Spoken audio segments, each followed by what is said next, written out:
Megan 2.0 is the Allison Williams and Violet McCraw mega blockbuster AI movie where they show the world teaming up with a crazy AI doll to take out another crazy AI doll. It's just like taking a candy from a baby. You would like us to rebuild a deranged robot in order to catch another one. We will dive into the movie review of Megan 2.0, where in order to save the world, you need a killer AI chick to get the job done. I don't care if she did kill 4 people, she is a smoking hot warrior princess.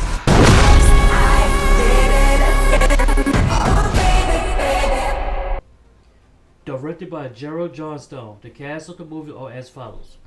Allison Williams as Gemma, Violet McCraw as Katie, Jenna David as Megan, and Ivana Sakino as Amelia. The movie starts off somewhere in the Turkish border where a group of people are having a meeting about technology.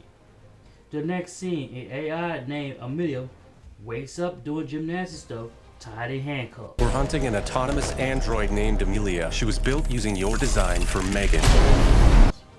Amelia goes around killing everyone for no reason. Amelia sees the scientist and stops right there, and that's where it's only just an experiment. But the experiment goes horribly wrong and she takes out the scientist for again no reason. And the scene ends. The next scene, Gemma is on TV talk about AI technologies while Katie is at a shrink talk about her problems. Katie goes to school and get picked on by a student, but she beat this girl like Steven Seagal style. She's been watching Steven Seagal movies, and that's how she learned judo. Learning judo for Steven Seagal is like putting water in a gas tank to drive your car.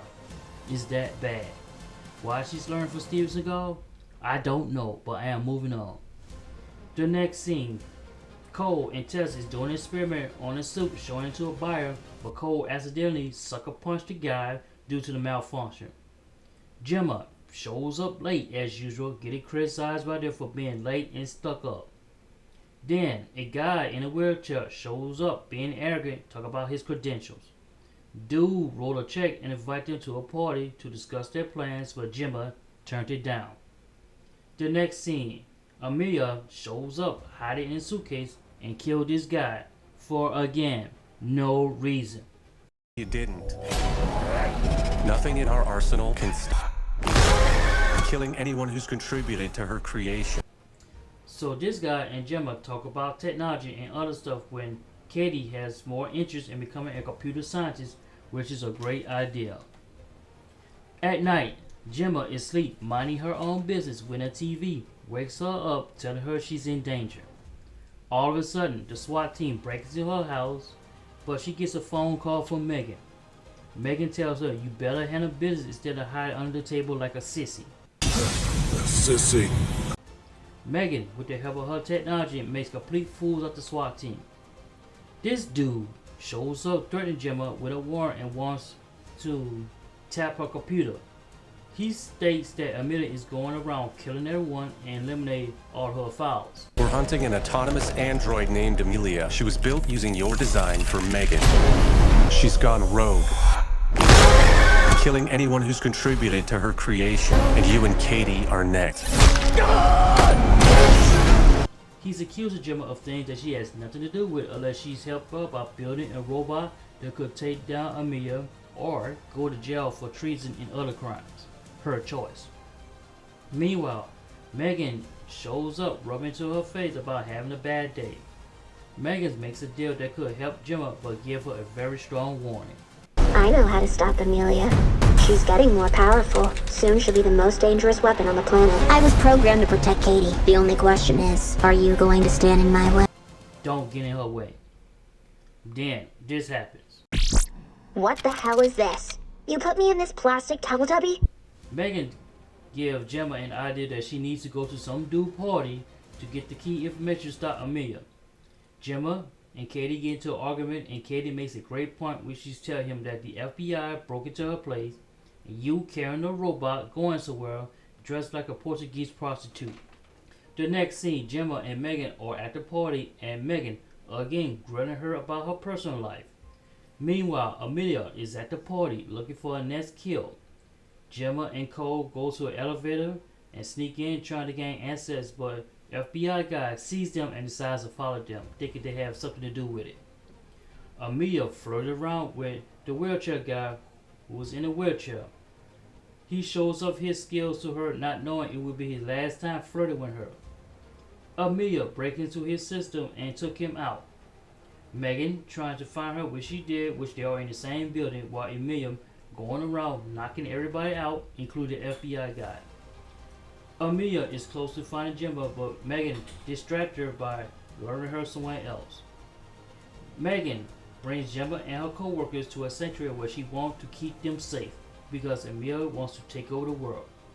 Megan finally tells the truth to Katie about what's been going on all this time, and Katie was so mad at her aunt that she did some Steve Seagal moves on her. The fact Cody role model is Steven Seagal is mind-boggling. Katie and Megan have a moment-to-moment chat and then explain this to Gemma. Look, she wants to help us. Everyone deserves a second chance. Gemma disagrees about it at first, being stuck on stupid for a second, but changed her mind.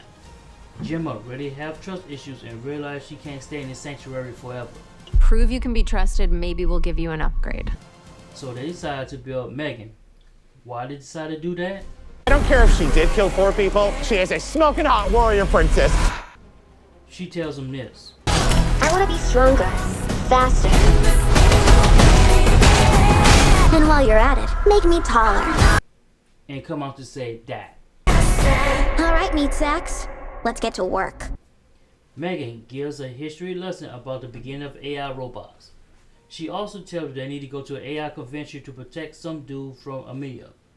Megan sees the guy at the convention and along see the FBI guys coming around. Things are going great until Gemma screws it up again because, again, she's stuck on stupid. Amelia shows up dressed like an upgraded RoboCop ninja, taking people out. Megan decides that if Amelia can take out all the bad guys, then she can do it too, and chase down Amelia, and they have a talk about families and secrets. Well, look who came out to play. Katie decides to leave her hiding spot trying to find Gemma, but Amelia is being knocked out by Amelia and temporarily took out the FBI guy. Amelia kidnapped Katie, but Megan has a chance to put the end to it, but the chips in her head immobilize her from doing certain things. As a result, Amelia kidnapped Katie and Megan grilled Gemma for screwing up and again stuck on stupid. You must be stuck on stupid. Megan have another moment-to-moment talk with Gemma, which includes singing, but Gemma is not in the mood, but only the one to save Katie. The next scene, they decide to break into the building. Cole goes through the vent while Megan does this.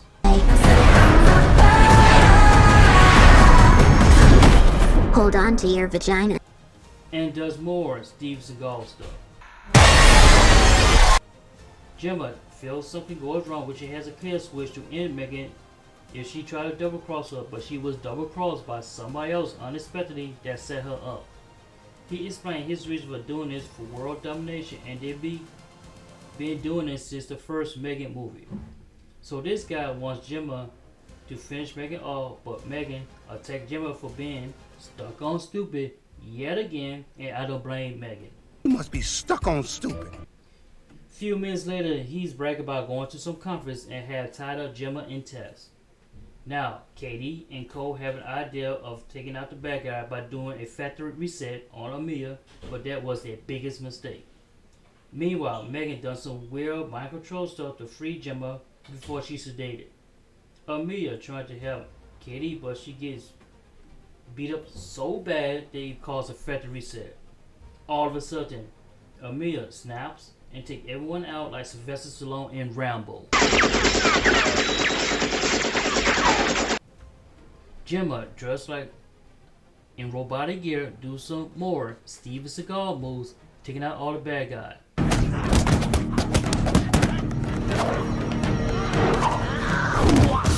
This dude activated self-destruct initiation and then tried to take Katie out. But Katie does some more Steven Seagal moves and broke his arm. Amelia shows up right behind him and finishes him off. Before Amelia gets to the motherboard for world domination, we have a final showdown between Megan and Amelia, and they do some kung fu fighting and more Steven Seagal moves. Megan gets the first strike, but Amelia blasts her away, turn her into an AI doll from the Avengers, but Megan take herself out and Amelia with Gemma kill switch. The next day, Gemma make another speech to the committee and is surprised by a special guest, and the movie ends. Megan was the only reason why this movie was watchable. She comes in with a cocky attitude like she's the boss. I was programmed to protect Katie. The only question is, are you going to stand in my way? She basically dictates all the moves, where to go, when to go, how to go, why to go, to find information. There's a reason why this movie is named Megan, because she stole the show. Gemma, on the other hand, was annoying as hell throughout the movie. She was the reason why they was in this mess in the first place in the first movie. Gemma doesn't like to listen, does not want to upgrade her system, her technology. When people try to reason with her, she's basically stuck up. When Megan tried to help her, she won't listen and stuck in her ways and don't trust anyone. Until reality set in when Katie was kidnapped and Amelia wanted to snap her like a celery stick. Gemma got her act together and finally helped to take out Amelia. This movie is basically basic and generic, and if it wasn't for Megan, this movie would be flat out boring. It was a decent movie, and I give this movie 7 stars. If you want to see more upcoming movie reviews, press the like, share, and subscribe button, and we'll see you in the next movie review. Remember what happened last time. You threatened to rip out my tongue and put me in a wheelchair. I don't care if she did kill 4 people. She is a smoking hot warrior princess.